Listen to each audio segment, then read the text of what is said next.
sigui, faré primer aquesta primera breu història de la genealogia, de la distinció, després l'aportació claus de Butler i una mica els debats i els desenvolupaments que es fa del seu pensament, el que s'anomena teoria queer.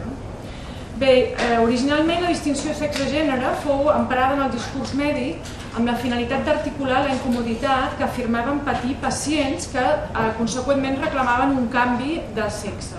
El que més tard s'ha anomenat transsexual o inclús transgènere.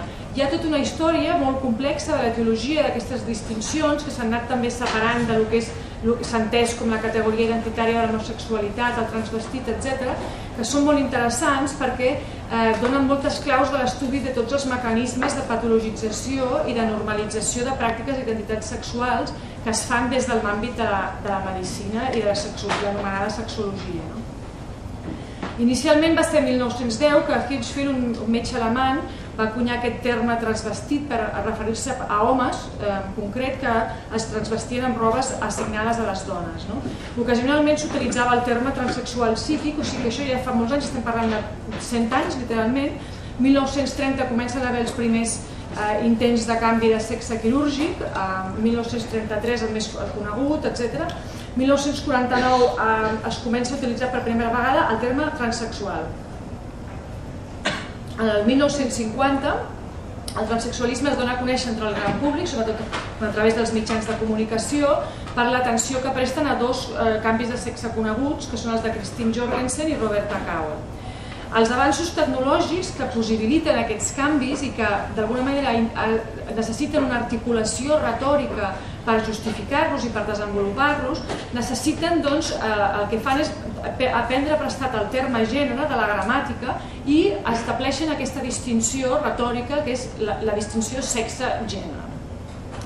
A la dècada dels 50, Moni Hampson adopten aquest terme gènere, com us deia, i el fan servir per primera vegada amb una frase que és, o sigui, una terminologia associada a identitat de gènere, gender identity en anglès, per referir-se a la noció que cadascú de nosaltres tenim com a persona a part dels òrgans sexuals. A l'any 63 és el psicoanalista Robert Stoller que introdueix el terme la identitat nuclear de gènere, core gender identity en anglès, i d'alguna manera assenta aquesta primera idea i també assenta els precedents, o sigui, fa una altra terminologia que es diu la disfòria de gènere, que ve a significar el contrari de l'eufòria de gènere, és a dir, el sentir-se malament amb el propi gènere. La disfòria de gènere es converteix llavors en un terme paraigües que abasta diversos desordres de la identitat de gènere, com es van distingint com la transsexualitat i el transvestisme, per exemple. És el 1966 que s'estableix definitivament l'ús de la terminologia transsexual per diferenciar-los dels que es venen a anomenar els transvestits. Llavors es consolida aquesta distinció, que és també interessant per al que té, diguéssim, d'anar construint epistemològicament categories d'identitat. El transsexualisme es considera una afecció que concerneix, que té a veure amb la identitat nuclear de la persona, i es considera que aquesta core gender identity, que aquesta identitat nuclear, és fixa i inamovible. D'alguna manera, un cop està fixada a l'inici del desenvolupament infantil, ja no es pot canviar. Es concep com un problema de la identitat, estic parlant del transsexualisme, i també es pensa que només es pot operar, que només pot haver un tractament físic, és a dir, que s'ha d'interferir físicament perquè no es pot tractar des d'un nivell psicològic. Per tant, s'ha d'operar o s'ha d'interferir a nivell hormonal. Aquesta categoria, la transsexualitat, queda diferenciada del transvestisme, que s'entén com una activitat que només pretén obtindre plaer sexual. En si mateix això ja dona per suposat una manera d'entendre què vol dir plaer sexual.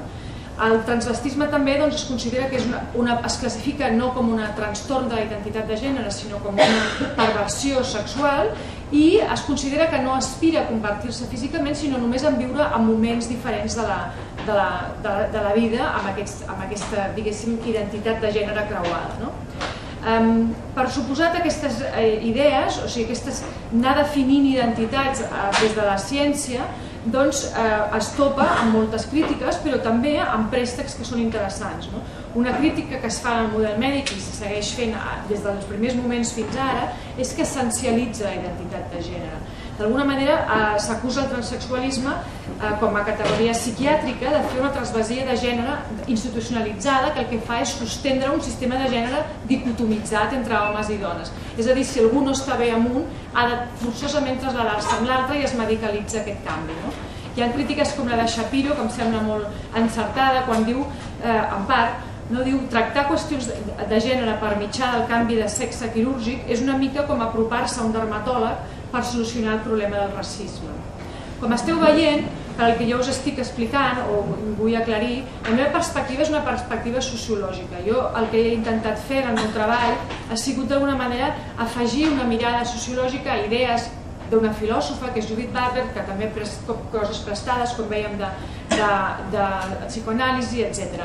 No he anat a elaborar el seu treball al voltant del psicoanàlisi. Doncs, en relació a aquesta mirada sociològica, la participació de la ciència és molt important. Per tant, també es critica aquell rol moral que s'arroga la professió mèdica al desenvolupar aquesta categoria que patologitza la desviació dels rols tradicionals de gènere, que d'alguna manera acaba reafirmant tot que inicialment molts d'aquests doctors que tractaven que van desenvolupar aquestes terminologies i la distinció es veien a si mateixos com molt progressistes i el que volien era d'alguna manera, alguns d'ells tenien una posició de construccionisme radical, o sigui, creure que una persona, perquè havia, si donat el cos que fos, si tingués el cos que tingués, diguéssim, si era educat com a nen funcionaria com a tal i si era educat com a nena funcionaria com a tal. Això és realment molt controvertit perquè, com sabeu, hi ha una part enigmàtica, com deia la Teresa just abans, som un híbrid cultura-natura de la qual no acabem de poder destriar i potser no ho farem mai exactament què és què.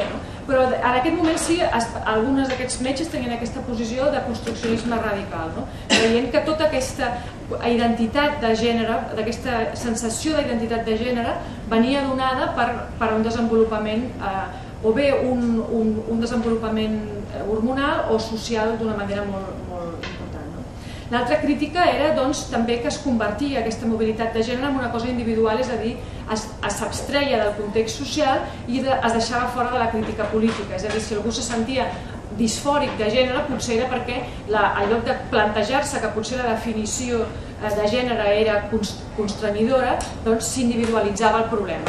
No es veia com un problema social, sinó com un problema individual d'aquella persona. En base a la diferència sexual. El que es preté és lluitar en contra d'un essencialisme en la definició de la identitat de gènere i el determinisme biològic dels rols, és a dir, no perquè les dones siguin capaces de tenir criatures, tinguin un cos habilitat per això, han d'estar lligades necessàriament al treball de la reproducció i de la casa, en l'àmbit circumscrites en l'àmbit privat, etc.